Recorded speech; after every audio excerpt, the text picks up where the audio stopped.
October 2021.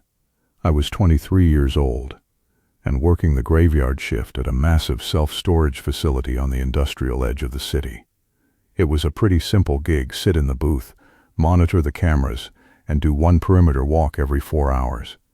I had been there for about a month when I noticed that Unit 412 always had its sliding latch shifted just a few inches to the left every morning. I would lock it tight before my shift ended.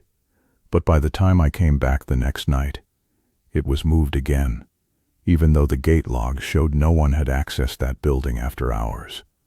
The facility was one of those climate-controlled places with long, narrow hallways and bright, flickering fluorescent lights that made everything look washed out. It was unnerving, sure, but I needed the money for tuition.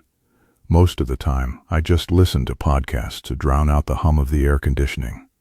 But during that second month, the silence started to feel heavy. I started noticing small things that didn't add up. A single wet footprint in a hallway that should have been bone dry. The smell of cheap cigarettes in a strictly non-smoking building. And then there was the sound. A faint, rhythmic thumping that seemed to come from inside the walls.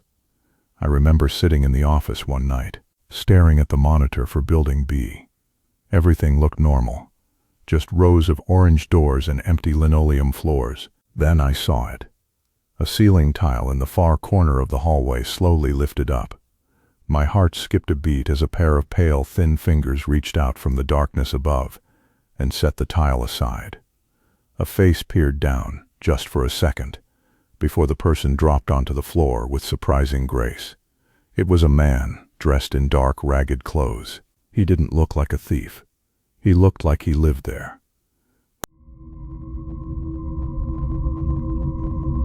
I should have called the police right then. That would have been the smart thing to do. But I was young, and honestly, I was curious.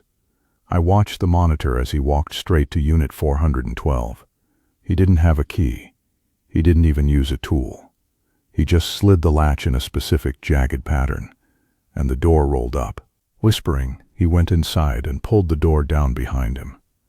At this point, I realized the gate logs weren't showing anything because he wasn't using the gate.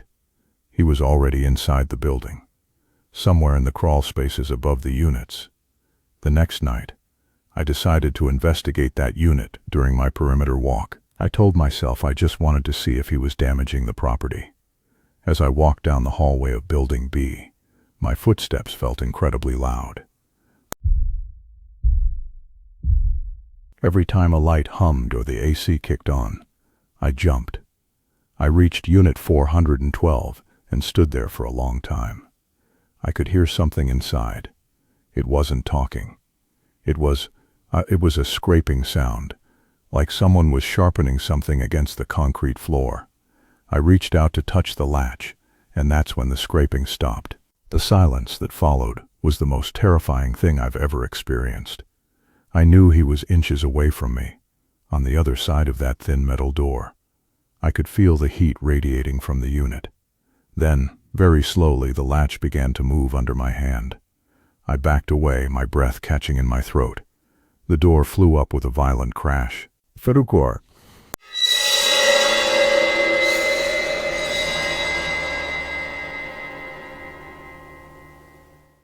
The man was standing there, but he wasn't alone. The unit was filled with photographs, hundreds of them.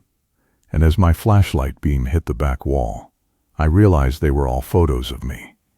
They were taken from the bushes outside the office, from the parking lot. Some were even taken through the window of my own apartment. He had been following me for weeks, maybe months. He lunged at me with a jagged piece of metal in his hand.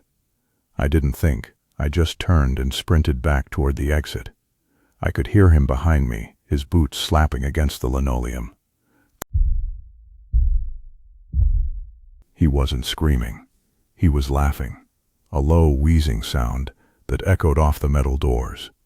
I made it to the heavy fire door and slammed it shut, throwing the manual deadbolt just as he hit the other side. The impact was so hard the entire frame vibrated. I ran to the office, locked myself in, and called 911. While I was on the phone with the dispatcher, I watched the cameras. I saw him walk back to the unit, calm as could be. He grabbed a small bag, looked directly into the camera lens, and waved. Then he climbed back into the ceiling and vanished. By the time the police arrived and searched the crawl spaces, he was gone.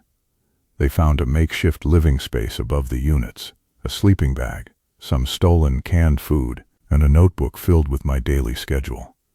They found out he was a former maintenance worker who had been fired years ago for unstable behavior. He had kept a master key to the service hatches. The police never caught him. They said he likely moved on to another facility or was living in the massive network of storm drains beneath the industrial district. I quit that job the next morning. I moved to a different part of the city and got an apartment on the 3rd floor with no trees or balconies nearby. But even now, 3 years later, I still have trouble sleeping. Every time I hear a creak in the ceiling or a thud from the apartment above me, I freeze. Because I know how easy it is for someone to live in the spaces we never think to look. And I know that somewhere out there, there's a man with a collection of photos that's probably still growing. That's a reality I have to live with every single night. See you in the next episode. Don't forget